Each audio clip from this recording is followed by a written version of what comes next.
Hey class, Dr. Stevens here, just making my way through your first assignments, and as I'm doing so, I've noted a few things that I'd like to comment on. I do this every semester, so you probably find a similar video on my YouTube channel if you were to go back and look, but I try to customize the comments to the current situation. And keep in mind that these suggestions are meant to be constructive. I'm not pounding anybody on the back of the head and telling you you've done a poor job. I just want to make sure that we're headed in the right direction. So one of the main points I'd like to cover is the notion of scholarly resources, scholarly articles and journals. I know it's pretty tough to find them, and I don't expect complete perfection on that. But there are a couple things that I'd like to have you avoid if you would. Generally, sources out of newspapers, you wouldn't necessarily consider those to be scholarly. I mean, the job of a newspaper is to report the news. It's to tell people what's going on. And it would be a very rare thing for a newspaper reporter to actually provide any sort of scholarly information that was based on research that reporter had conducted. And so, generally speaking, a newspaper itself is not going to contain a scholarly narrative.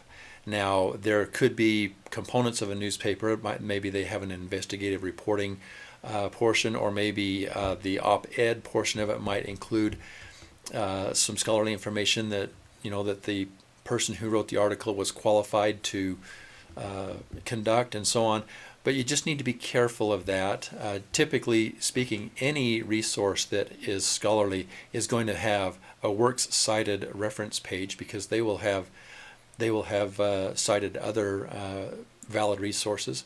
They will identify the method of their research. They will identify the audience or the subjects that were used in conducting the research. So it should be abundantly evident in a scholarly work that the person who wrote the narrative followed normal guidelines for scholarly publication and so on. And if you have any question, or I should say if you have any doubt, then I would say leave it alone and find something that is more convincing. So that's my first point. And if you have any question on something like that, you can always send me a link to whatever it is you're looking at, and I would make a judgment on that and help you out there.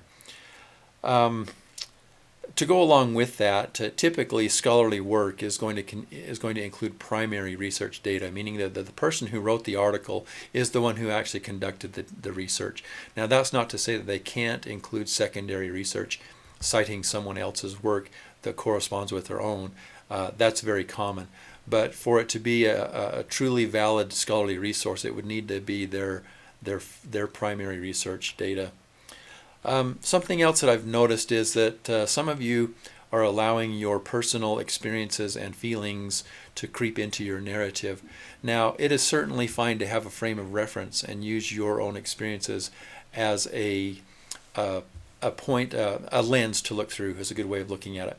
But when you start trying to justify your position based on your own experiences or your own opinion, you've gone beyond the realm of a scholarly narrative, and now it's entered the realm of an opinion piece, and an opinion piece is never considered a scholarly work. So avoid that. If you want to cite an experience that led you to pursue a particular avenue in the research or something like that, that's fine. But if you were, as an example, let's say your topic, I'm just making one up here, is childhood immunizations, let's say. And let's say that you, as a child, you were not immunized, and you came through it without any diseases, and so therefore your position is that childhood immunizations are not necessary. Then that's a faulty approach, because you're basing your conclusions on your own experience, not on actual research that's been conducted in a scientific way. So that's an example of what I'm talking about. As always, APA is something that I'm going to pay close attention to. You should be paying close attention to it and following the guidelines. There are a number of resources there in the modules in the Canvas course.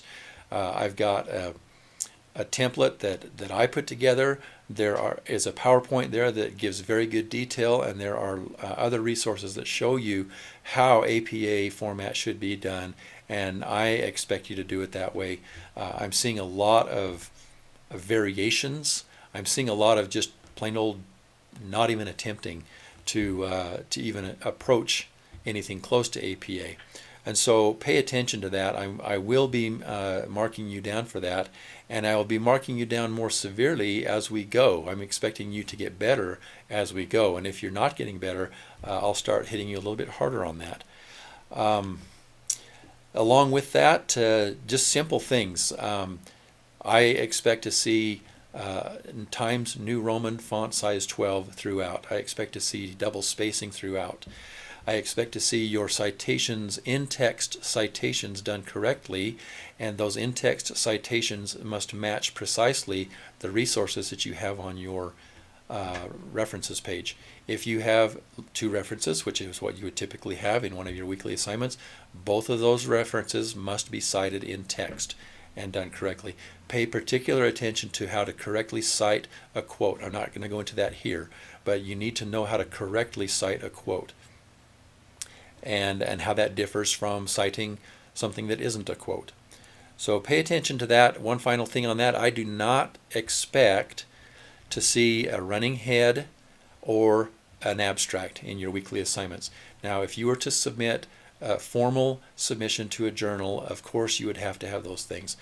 There are a lot of things that you need to have in a formal submission that I'm not expecting to see here. But just for your convenience, you don't need to do a running head, and you don't need to do an abstract. I'll tell you right now, I'm not going to read an abstract. So if you write an abstract, that's wasted time on your part. If you are going to do a running head, make sure you do it right, because if you don't do it right, I will mark you down for that. So you're better off just leaving that out. Save yourself a little effort. And then finally, I certainly do not expect you all to know everything. I don't know everything. I have to turn to my manual and refresh my memory on certain things. So I don't expect perfection, and I don't expect you to know everything. But if you have any questions, let me know.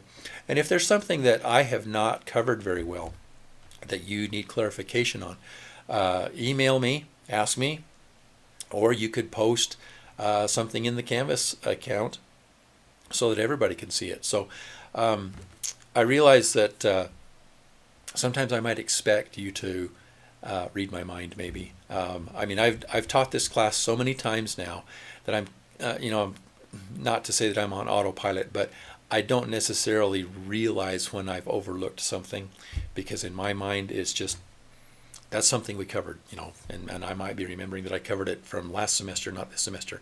So if you're not clear on my expectations, then please let me know. I believe that the prompts for each assignment, each discussion are fairly clear. The general discussion, general expectations in the syllabus, I think, are fairly clear. So if after checking all of that you're still not certain what you're supposed to do, please ask me for clarification. I'm glad to help you with that. So anyway, feel free to contact me anytime. And if you're here in town, call me, email me, schedule an appointment, come see me.